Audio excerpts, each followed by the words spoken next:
Hey everybody, welcome to 90 Seconds for Your Real Estate Career. This is Chris Ward, broker in charge of Eagle Realty here in North Myrtle Beach, South Carolina.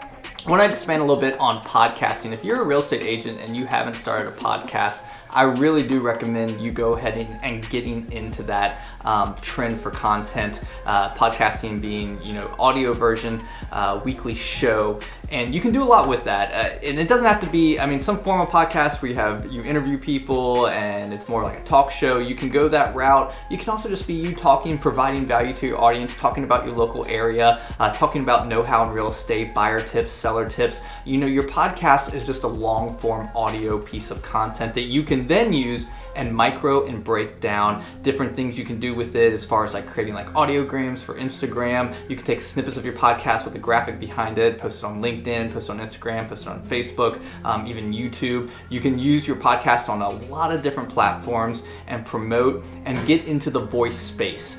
Being voice first in your content is important in today's 2019 culture of content. So as a real estate agent, you need to really give solid consideration, and if you haven't already, start a consistent podcast weekly that you can then use into more pieces of micro content. I hope you've enjoyed this 90 seconds, and we'll talk with you next week.